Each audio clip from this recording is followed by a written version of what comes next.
Hey y'all.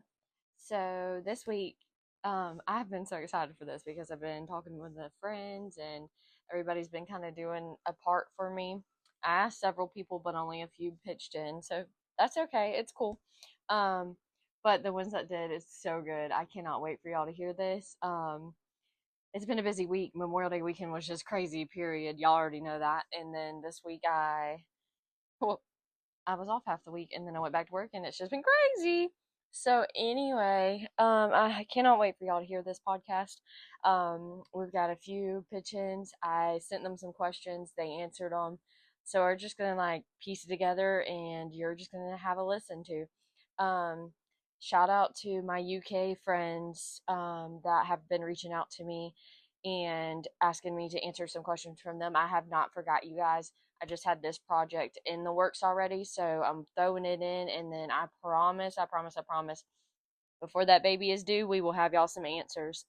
Just give me a few weeks, maybe a week or two, but I promise I'm on it. I'm so grateful for you guys and the ones that have supported me through this journey and helped out. It has been so great. I hope you guys enjoy these stories, and let's get to it. Hey y'all. Darn, I've been saying I'm gonna stop trying to say that. Especially in these recordings, I sound like a hillbilly. But anyways, hey, good morning. This is Kelsey, Hannah's friend. She has asked me to answer some of these questions.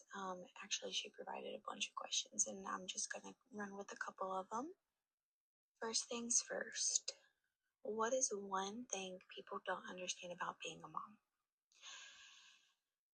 Every kid and parent is different.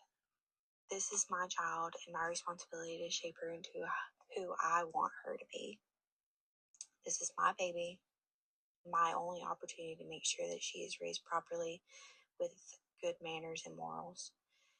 I don't care what Billy Joe, Bobby, whatever, and his mama does and doesn't allow him to do. This is my baby, my rules. Respectfully, I don't care what anybody else has going on. Hey, my name is Haley, and I'm a mom of two boys, ages 6 and 2. And I'm going to answer some questions that Miss Hannah had about motherhood. It is beautiful, but it's also exhausting and overwhelming and can be lonely sometimes. Here we go. So the hardest part about balancing motherhood and work for me, honestly, is feeling like no matter where you are, part of you feels guilty for not being somewhere else, like with your kids. So while I'm working, I'm thinking about my kids, and when I'm with my kids, I'm thinking about everything else I need to do. So your brain never fully shuts off. People see moms handling everything and think we're managing it all perfectly, but most of the time we're just trying to survive out here without dropping something important that we needed to do. And the hardest part about it is still showing up with all the love and patience when you're mentally exhausted. Hi, my name is Brooke. I'm one of Hannah's friends that she has asked to answer a couple questions. Going through the list, one of the ones I chose to answer was what is difficult or what is hard balancing motherhood and working? I am a full-time working mother. I have two daughters. I'm married and I work. We have a family-owned plumbing and septic business, and I work in the office. And I am gone from home working anywhere from 8 to 10 hours a day. Granted, no, I'm not in the office 10 hours a day, but work in general. I leave the house no later than 7 o'clock, and that's pushing it because I'm supposed to be to work by 8. But sometimes I'll be rolling in at 8:05. But still, I leave the house no later than 7 o'clock, and sometimes I'm not getting back to the house till 6, 7, 7:30, 8 o'clock because I'm at work and then have to leave, get the girls, come home, and it's just there's just not enough time in the day because by the time you get home from work, you get the kids situated, I get the girls situated, I figure out what I'm cooking for dinner and cook that, and then it's literally bath time and then bedtime, and I feel like I've got no time to spend with my kids. So I've been struggling lately where I'm just feeling not present enough and I'm missing a lot of it. My kids are young and I've got a 3-year-old and a 1-year-old, and I just personally beat myself up a lot about it because I'm a full-time working mom and I'm missing a lot of my kids' young years. But at the same time, like, I'm helping their dad make money to have the things that we have and save for the future that we want and everything. So, like, you win some, you lose some kind of situation. But I myself, it's hard for me because, like, I know I'm not going to get this time with them back. But I'm thankful because my mother-in-law has retired to stay home and watch our kids and my brother-in-law's kids. It's just finding the time in the day for everything because I'm gone so much. I am just pulled in every different direction, and I just feel like my brain's always mush because there's not enough time in the day. I'm constantly on go trying to figure out when I can get this done, when am I going to have time for this and that, and it's just a lot. I feel like it's a lot, and probably didn't make sense, but if you get it, you get it. One, what is something you wish your friends understood about your life right now? Your girl is busy. If I don't talk to you for a couple days, I'm sorry. It doesn't mean that I haven't thought about you multiple times. I've actually probably meant to text you 3 or 4 of those times before getting sidetracked to something else.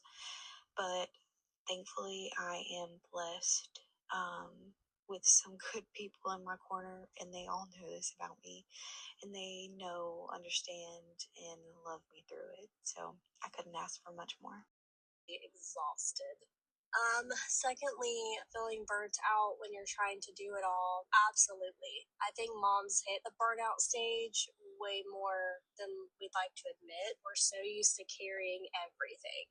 The schedules of everyone, the emotions of everyone, the house, the work, just the mental load that nobody notices. And eventually you wake up one day and realize you haven't had a second to breathe or to yourself in weeks, maybe even months. You're overstimulated, you're touched out, you're emotionally drained. But as a mom, we have to keep going and still get up because we have tiny humans that depend on us. So absolutely, I get burnt out a lot.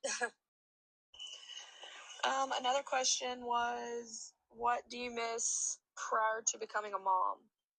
And that for me would be sleep. Legitimately, just a full night's sleep. I have 2 kids. One, like I said, one's 3, one's 1, and my 1-year-old just now started sleeping through the night after her first birthday. She's like 13 and a half, or she's about to be 14 months old this month. And homegirl just started sleeping through the night within the last few weeks. And when I say sleeping through the night, like, she didn't just wake up for a minute and toss and turn and go back to sleep. Homegirl would stand up, full blown scream cry until someone came and got her, gave her binky or made her a bottle, depending on her kind of cry, your moms know. But it wasn't just a few minutes. She'd be up 20, 30, 45 minutes sometimes. Some nights she would go right back to sleep, but it depends. She would wake up once, if not twice, sometimes 3 times a night. The older she got, the less it was. Like, until she was probably like 6, 7 months old, it was 2, 3 times a night. Then it was once a night, but it was, again, for like 45 minutes. I was a walking zombie for a whole year, and still just my sleep schedule, because now that she is sleeping through the night, I'm like, why? Why is she sleeping through the night? Is she okay? Why isn't she waking up? So my body and myself has gotten in the habit of waking up in the middle of the night trying to check on her. So I'm still not getting a full night's sleep. And yes, that's my own fault at this point, but just sleep. I want sleep. The next one is, what advice would you give another mom that is overwhelmed? Something that one of my biggest supporters, mentors, all of the above, she tells me every chance she gets, this is temporary. It won't last forever. It won't be like this forever. This is just a season in life and you will get through it. So from mom to mom, just keep pushing through, because no matter what, I know what's going to come out of her mouth. I can finish her sentence for her, but every time I hear her say it, it makes me feel so much better. So listen to me, Mama, when I tell you, you will get through it. This is temporary. It's just a season. It won't be like this forever. So keep pushing through. Number 3, friendships changed after having kids. 100%.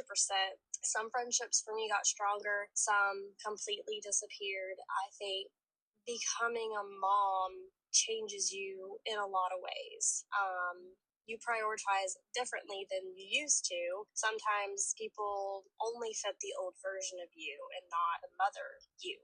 Motherhood has a way of showing you who truly understands your patience, who supports you, and who gives you grace. One thing people should stop judging moms for is needing a break. I think as a society, they expect moms to endlessly give without ever needing rest. And the second a mom takes time for herself, people think she's being selfish, but how can you pour from an empty cup? You can't. You have to fill yours up in order to keep showing up for your kids or child. Taking care of yourself does not make you a bad mom. It makes you a human. And a healed mom raises healthier kids, in my opinion. The advice I can give for an overwhelmed mom is stop expecting yourself to do everything perfectly. And it's something I wish I would have kind of thought about when I first became a mom, because your kids don't need a perfect mom. They need a present mom. They need a loving mom. They need a real mom. Some days survival is enough and the laundry can wait and a simple dinner is okay.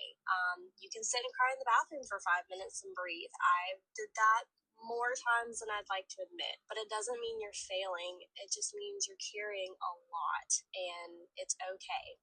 A silent struggle I face as a mom that's rarely talked about is the pressure to hold myself together even when I'm struggling. Moms become a safe place, and sometimes people forget that the strong mom still needs support too.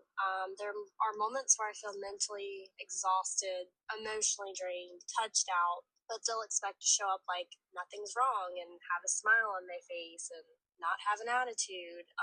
But I think a lot of moms silently carry that weight because we don't want to hear people saying, you have no reason to complain or you have no reason to not smile. Like, correct. That is all very true, but it is mentally exhausting. It is mentally a lot. And as a divorced mom that I don't have my kids every day 24/7 like some, it is still a lot when I have them because they're coming from one household to another, and sometimes that can be exhausting with what they do at their dad's versus what they do with me. Even though we do try to keep everything the same, it's still exhausting. So I think it's not talked about that, moms, we do carry a lot and we are expected to show up like nothing is wrong.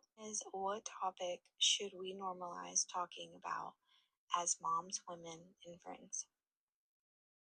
Girl.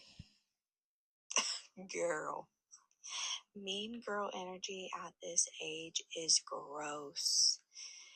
If you're being deceitful and petty, that is even worse. If your best friend is only your best friend because you became friends with them to purposely try to hurt somebody, whether it be an old friend, a family member, extended family, whatever the case is, you are 100% the problem, no matter what the situation. Y'all gotta stop. This is honestly embarrassing. Embarrassing for you, mostly. Number 7 for me here. Let's see. Do you ever feel guilty for taking time to yourself? All the time. Even when I don't have my kids and it's their dad's day, I still feel guilty because I will go do something and wish my kids were there with me. Even though I need the time. I think mom guilt convinces us that we don't need the time to ourselves. But the truth is, constantly abandoning yourself helps nobody. So we need to have a reset, pour back into our cup. That way we can be there for our tiny little ones that rely on us for everything. And I'm still learning that resting when I don't have them is a good thing, and I don't need to try to keep myself as busy and feel so burnt out, because that just makes things worse when I do get them, because then I'm even more overstimulated. But I think even on our messy days, overwhelming days, days you question yourself as a mother, that we're doing better than we think we are. But anyways, that is my TED Talk for today. I hope I did well enough for you, Hannah. I'm looking forward to doing this next time. It was kind of fun. All right, y'all. Y'all know I really didn't want to say y'all. Y'all know you have to laugh at y'all. Anyways, I hope you guys have enjoyed this podcast today. Listening to everyone's insights. I really wish I would have had more, but honestly, this worked out because it made it long enough and talkative enough that you guys have something to listen to this week. Let me know what you think in the comments on Spotify, Apple, YouTube. Write me on Facebook, email me, whatever you do. And I'm so grateful for you guys. I thank you so much for listening. And here's to next week. Peace out, half mom, whole chaos.